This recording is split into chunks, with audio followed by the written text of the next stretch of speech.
नहमदुहु व नुसल्ली व नुसल्लिमु अला रसूलिल करीम अम्मा बाद फ़अऊज़ु बिल्लाहि मिनश शैतानिर रजीम बिस्मिल्लाहिर रहमानिर रहीम मन युतिल हिकमत फ़क़द ऊतिया खैरन कसीरा सदक़ल्लाह। कब्र और दफन का बयान जारी है। गुज़िश्ता दर्स में कुछ मसाइल अर्ज़ किया था। कब्र और दफन जनाजे के ताल्लुक़ से आगे से अर्ज़ करता हूँ।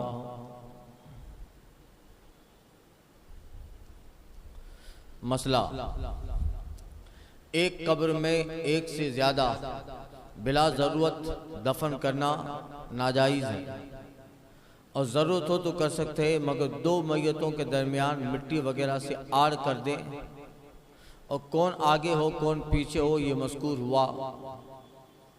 बिला ज़रूरत एक कब्र में दो मुर्दे नहीं दफन कर सकते।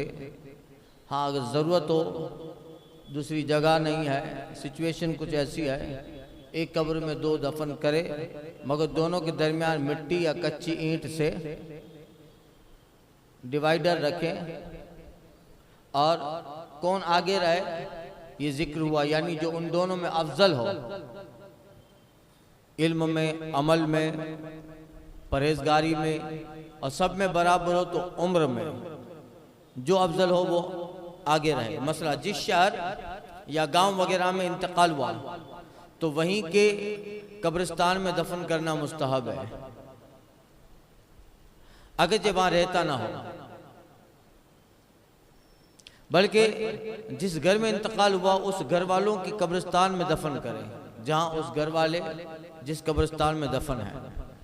दूर ले जाना, मैयत वहां ले जाना, ये नहीं सही है। जहां इंतकाल हुआ वहीं के कब्रिस्तान में दफन कर दे। तो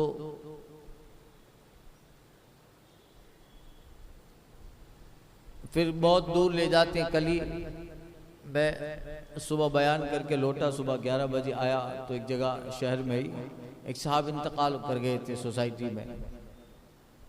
तो वो यूपी के थे, तब गाड़ी मंगा रहे हैं, यूपी ले जाना है, गर्मी में 2 दिन होंगे।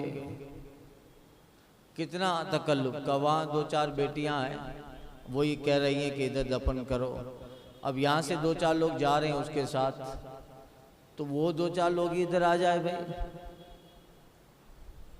कितने देर तक, कल ही की बात है। तो ये नहीं होना चाहिए। जहाँ इंतकाल हुआ वहीं दफन कर दे, या जहाँ इंतकाल हुआ है वहाँ आसानी है, वो उसके घर वाले वहीं के कब्रिस्तान में दफन है, तो यही। और 1-2 मील बाहर ले जाने में हर्ज नहीं कि शहर के कब्रिस्तान अक्सर इतने फासले पर होते हैं। 1-2 मील है, 2-4 किलोमीटर है, तो उसमें हर्ज रही है कि अक्सर कब्रिस्तान इतना ही दूर होता है, समझे क्या। अगर दूसरे शहर को उसकी लाश उठा के ले जाएं तो अक्सर उलमा ने मना फरमाया है, और यही सही है। ये उस सूरत में है कि दफन से पेशतर ले जाना चाहे। अगर दफन करने से पहले ले जाना चाहे तब भी उलमा ने मना किया है, मगर सिचुएशन ऐसी है तो ले गया, ठीक है। और दफन के बाद तो मुतलकन नकल करना ममनू है। दफन कर दिया फिर बाहर निकालना, सिवाय बात सूरतों के जो आगे आएंगी। और ये जो बाज़ लोगों का तरीका है कि ज़मीन को सुपुर्द करते हैं फिर वहाँ से निकाल के दूसरी जगह दफन करते हैं, ये नाजायज़ है, ये रावजियों का तरीका है, ये रावजियों का तरीका है। करबला शरीफ में पहले इमाम पाक के मज़ार का जो कब्रिस्तान है वहाँ दफन करेंगे ताकि यहाँ की बरकत मिल गई, फिर वहाँ से निकाल के दूसरे शहर में ले जाएंगे। ये रावजियों का तरीका है।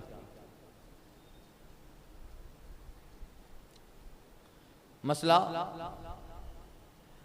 दूसरे की जमीन में बिला जरूरत इजाजत मालिक, दूसरे की जमीन में बिला इजाजत मालिक दफन कर दिया तो मालिक को इख्तियार खा औलिया मैयत के जो वाली है उनसे कहे अपना मुर्दा निकाल लो, चलो मेरी जमीन है, उनसे कहे अपना मुर्दा निकाल लो, या जमीन बराबर करके उसमें खेती करे, उसको कोई कर नहीं सकता कुछ। ये क्यों दफन किया, चलो निकालो नहीं, मगर मैं कब्र रहने नहीं दूंगा। जमीन को पाट कर दिया, उस पर खेती करने लगा, उसी की जमीन है भाई, दफन नहीं करना चाहिए था पहले तो। या जमीन बराबर कर उसमें खेती करे। यूं ही अगर वो जमीन शुफा में ली गई है, शुफा के बयान पूरे आएंगे कि जो चीज़ मकान किराए पे लेते हैं उसके मुश्तरी अव्वल मुश्तरी सानी होते, वो डिटेल से आएंगे। या जो जमीन गसब की हुई हो, हाँ, या गसब किए हुए कपड़े का कफन हो, तो मालिक मुर्दा निकलवा सकता है। किसी का कपड़ा गसब करके ले लिया था, कफन बना दिया, तो उसका जो मालिक है वो कहते हैं चलो भाई इसको निकालो, मेरा कपड़ा मुझे वापस दो, उसको इख्तियार है।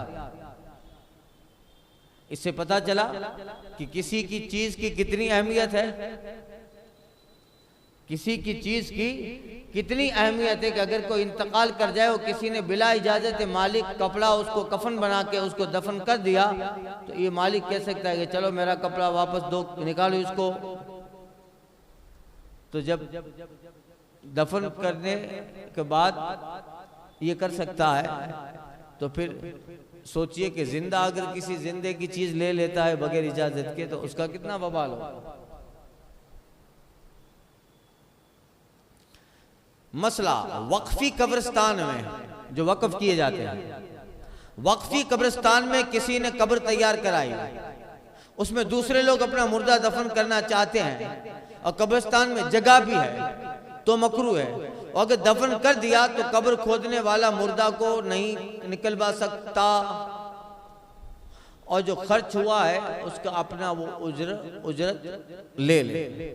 दफन कर दिया तो कर दिया, और कब्रिस्तान चूंकि मालिक का नहीं वक़फ़ वाला है, तो अब वो उजरत ले ले, उसकी जो भी खर्च हुआ वो ले ले। मसला औरत को किसी वारिस ने जेवर समेत दफन कर दिया, औरत को किसी ने गहने समेत जेवर समेत दफन कर दिया, और बाद वर्षा मौजूद न थे, और उन वर्षा को कब्र खोदने की इजाजत है कि भाई इसके माल में जो औरत को जो जेवर के साथ तुमने दफन कर दिया, उस जेवर अब इसके मरने के बाद हमारा भी हक है उस पर, हमारा हिस्सा दो। दफन क्यों किया हमारी इजाजत के बगैर?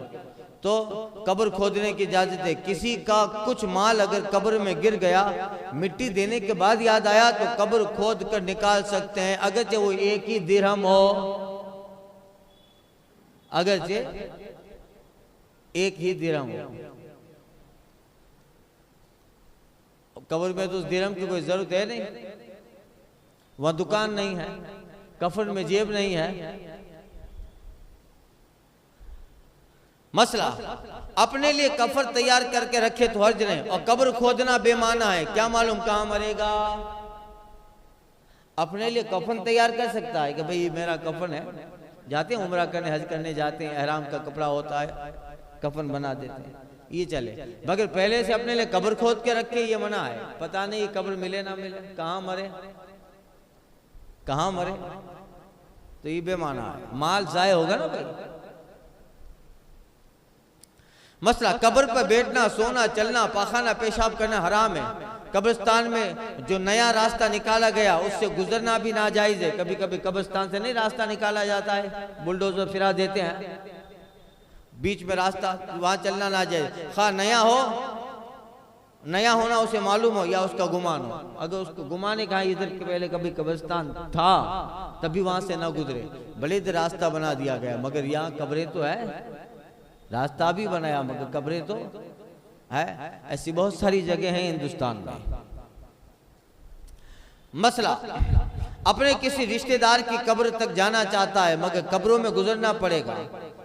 उसकी रिश्तेदार की कब्र उधर है और बीच में बहुत सारी कब्रें आती है कब्रिस्तान में, तो वहां जाना उसके लिए मना है।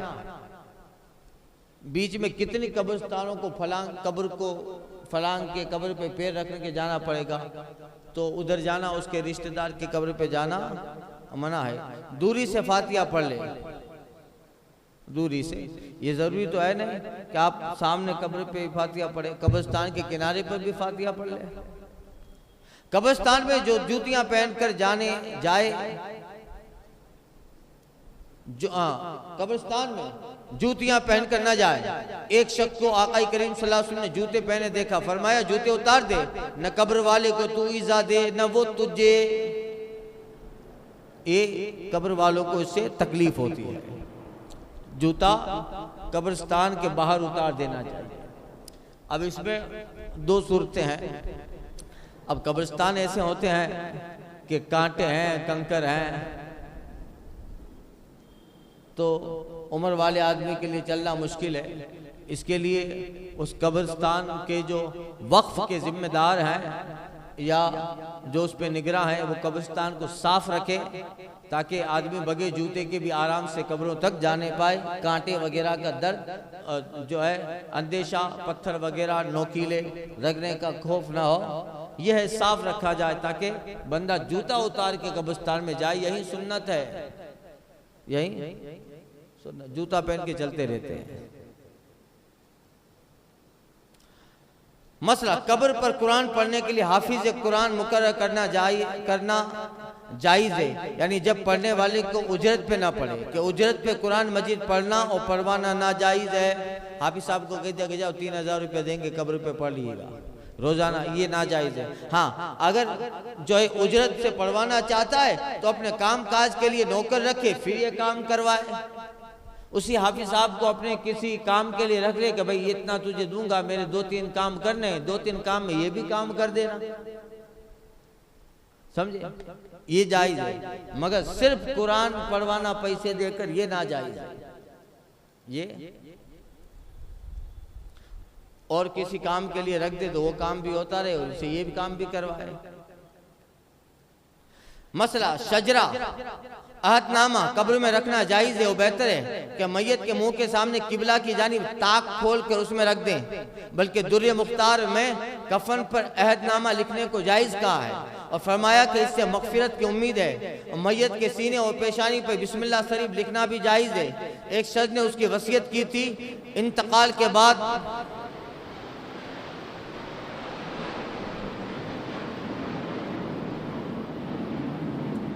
एक शख्स ने वसीयत की थी, इंतकाल के बाद सीना और पेशानी पर बिस्मिल्लाह लिख दी गई। फिर किसी ने उन्हें ख्वाब में देखा, हाल पूछा, कहा जब मैं कब्र में रखा गया अजाब के फरिश्ते आए। फरिश्तों ने जब पेशानी पर बिस्मिल्लाह शरीफ देखी तो कहा अजाब से बच गया, तो कहा अजाब से बच गया। तो ये देखिए, यूं ही हो सकता है कि पेशानी पे बिस्मिल्लाह शरीफ लिखे और सीना पे कलमा तैयबा ला इलाहा इल्लल्लाह मुहम्मदुर रसूलुल्लाह सल्लल्लाहु अलैहि वसल्लम, मगर नहलाने के बाद कफन पहनाने से पेशतर कलमा की उंगली से लिखें। नहलाने के बाद कफन पहनाने से पहले रोशनाई से न लिखें, रोशनाई से सिर्फ उंगली से लिख दें। मसला, ज़ियारत कब्र मुस्तहब है, कब्रों की ज़ियारत करना ये मुस्तहब है, अफजल रोजे, हाँ हर हफ्ते में एक दिन ज़ियारत करे कब्रिस्तान की, जुमा या जुमेरात या हफ्ता या पीर के दिन मुनासिब है। सब में अफजल रोजे जुमा वक्त सुबह है। जुमा के दिन सुबह के वक्त कब्रिस्तान की ज़ियारत करना ये अफजल है। औलियाए किराम के मज़ारत तैयबा पे सफ़र करके जाना जायज़ है, खा वो अपने ज़ाहिर को नफ़ा पहुँचाते हैं। अगर वहाँ कोई मुनकिर शरई मसलन काम, मसलन औरतों से इख्तिलात हो तो उसकी वजह से ज़ियारत तर्क न की जाए। कैसी बातों से नेक काम तर्क नहीं किया जाता, बल्कि उसे बुरा जाने और मुमकिन हो तो बुरी बात ज़ाहिर करे। अगर दरगाहों पर औरतों का झमेला लगता है तो ये आदमी, ये मर्द मोमिन ज़ियारत कब्र न छोड़े, किसी के बुरे फेल की वजह से ये अच्छा काम क्यों छोड़े। मसला, औरत के लिए भी बाज़ उलमा ने ज़ियारत कब्र को जायज़ कहा है। कब्र की ज़ियारत जायज़ बताया। दुर्र मुख्तार में यही कौल इख्तियार किया गया, मगर अजीजों की कब्र पे न जाए। औलिया किराम सालिहीन की जो कब्रें हैं उन पे जाए। वो औरत अपने रिश्तेदारों की कब्र पे न जाए। क्योंकि जजा व फजा करेंगी, रोएंगी वहाँ, हाय मेरा बाप, हाय मेरा बेटा, लिहाजा ममनू है। और सालिहीन की कब्र पे बरकत के लिए जाएं तो बुढ़ियों के लिए हज नहीं, जवानों के लिए ममनू है। बूढ़ी औरत जा सकती है, जवान नहीं, फितने का अंदेशा है ना भाई, जवान औरतें जाएंगी, आज देख रहे हैं सब, इसलिए मना किया है। असलम यह है कि औरतें मुतलकन मना की जाएं, मुतलकन औरतों को मना किया जाए कि अपनों की कब्र की ज़ियारत में तो वही जज़ा व फ़ज़ा है, और सालीन की कब्रों पर या ताज़ीम में हद से गुजर जाएंगी या बियत भी करेंगी कि औरतों में ये दोनों बातें बकसरत पाई जाती हैं। ताज़ीम करेगी तो इतनी ताज़ीम करेगी कि सजदा करेंगी वहाँ, और बियत भी करेगी तो पता ही नहीं चलेगा किस हालत में पाकी या नापाकी ये चली गई।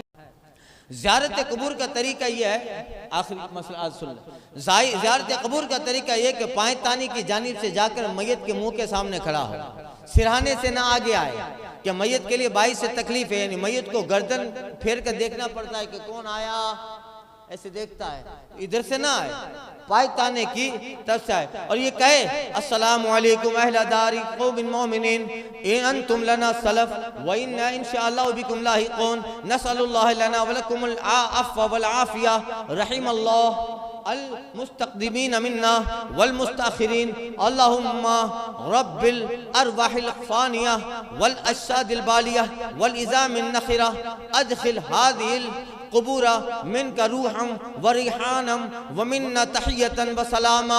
फिर फातिहा पढ़े और बैठना चाहें तो इतने फासले पर बैठे कि उसके पास जिंदगी में नज़दीक या दूर जितने फासले पर बैठा करता था, जिंदगी में उस मैयत के जितना दूर बैठता था, जितना करीब बैठता था, वैसा ही बैठा करे।